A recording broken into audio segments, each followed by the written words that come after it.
Good Sunday morning. Time for another look at God's Word. It's Sunday again.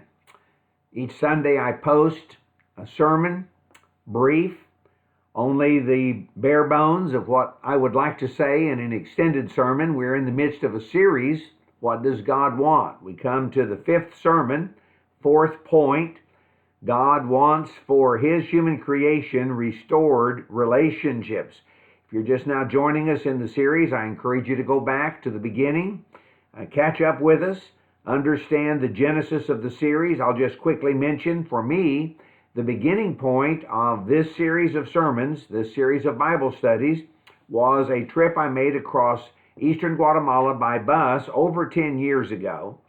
And seeing the smoke arising from small villages on numerous hillsides as we were traveling on the main road, I thought about the inhabitants of those villages pretty much cut off, isolated from the society and culture, even in those days, probably thinking about their religion, some kind of a syncretism, a combination of worship of the forefathers, their ancestors, and also what had been imported by the earliest pioneers or the earliest settlers, the conquerors, conquistadores that had come from Spain and primarily from the southern regions of Europe as it existed at that time.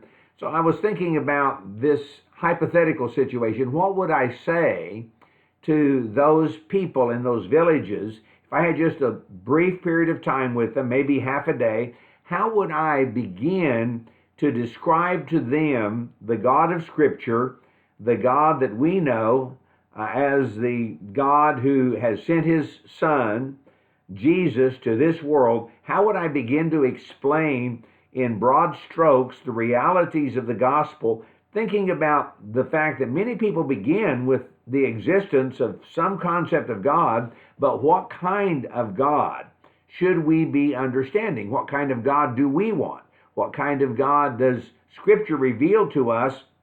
But the beginning point is not Scripture. The beginning point is, well, how do you understand God? How do you understand a supreme being? How do you understand a first cause? And to work from those foundations to think about the kind of God that we as human beings wish existed. And so we began, first point after the introduction, thinking about a God who wants to be recognized. Because He wants to be recognized, the God that I would declare, and I'm thinking about Paul's sermon in Acts 17 on Mars Hill, or in Athens on the Areopagus, when he said he had walked around and seen an altar with an inscription that said, "To an unknown God. What you worship as something unknown, I am going to proclaim to you." That's somewhat the idea that I have in this sermon series. How can we proclaim the reality of God? And the beginning point, it seems to me, is when we come to Scripture, we don't begin with laws, we don't begin with regulations. We begin with the purpose of God in Scripture, and that purpose is to reveal Himself. God wants to be known. God wants to be recognized. Not only does He want to be recognized, He wants to be recognized as He really is. He wants to be known. He wants to be recognized correctly, accurately. And we're not going to re-preach that sermon, but I want to set up and understand that we're in the middle of a sequence. So not only does God want to be known, and so He reveals Himself, when He reveals Himself, He also reveals His desire to be reverenced. He is worthy of worship. The God revealed in Scripture, the God that you and I would like to exist, most people recognize that God is worthy of worship. And so whatever conception we may have of God, then we want to worship.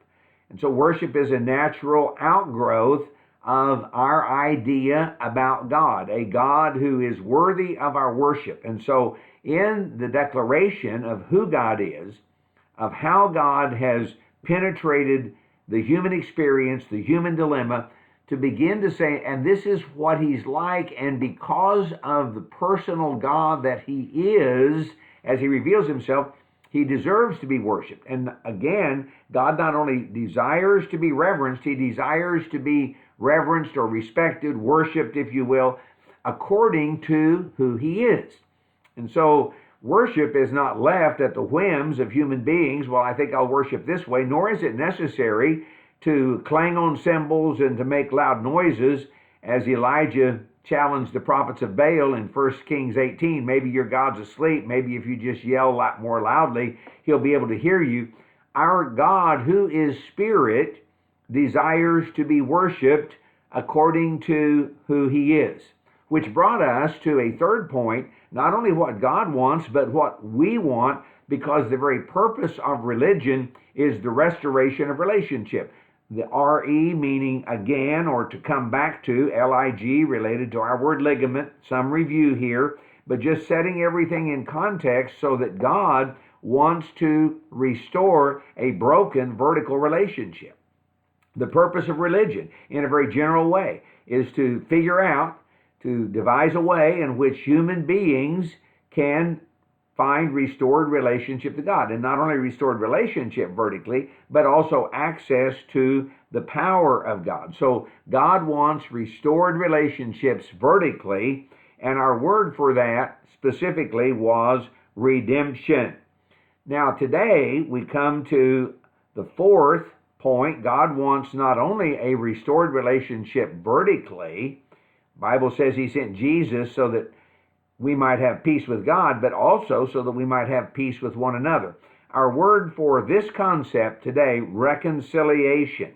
To accentuate, clinch the point, today's word, reconciliation, referring actually both to the vertical and to the horizontal relationships. So we've tried to say something about where we've been. What do you think about when you say God?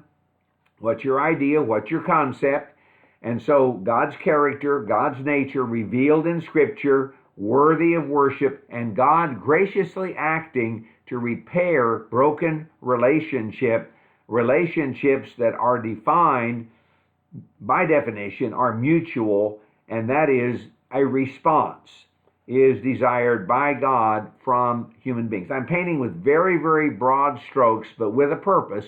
How can we as Christians be more effective in our efforts to take the gospel to the world? Most of us are somewhat lost if we can't begin with Scripture. So how do we begin to think about God? And today we're analyzing the question again, what does God want? I'm going to divide it into two parts. I don't have a PowerPoint slide for this. You'll have to listen, you'll have to think and analyze. I have five things that God wants from his creation. And that is recognition, respect or worship, reverence, we've called it, response, which will require repentance, change of thinking, change of life, and that we reflect his glory. Now, what God wants for his human creation is the restored vertical relationship, the restored horizontal relationship, that we might be recreated. That which has gone wrong in the original creation, the fall from sin. So he calls this a rebirth.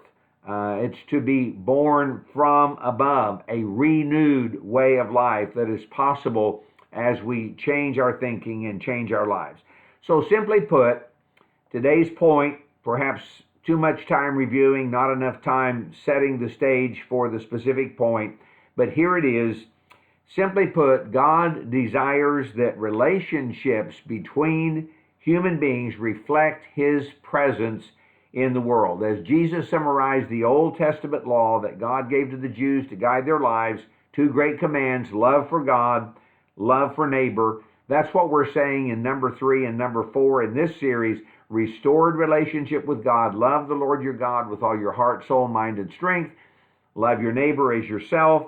The fact that God puts his image within us changes how we react, how we interact with other people. Relationships established on the basis of God's presence in this world and in our lives as disciples, as followers, as those who wish to know what is the answer to the question, what does God want?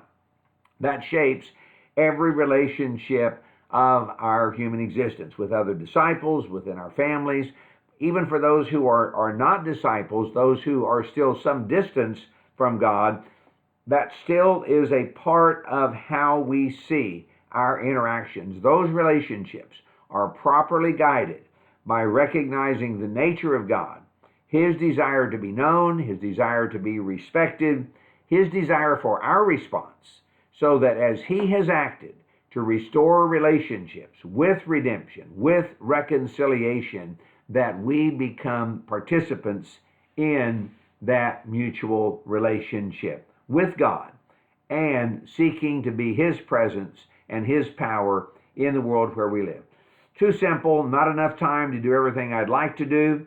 Hope you'll continue to be patient with me as we strive to unpack some really significant, really big ideas that are difficult to grasp, difficult to wrap our mind around them in just a few moments.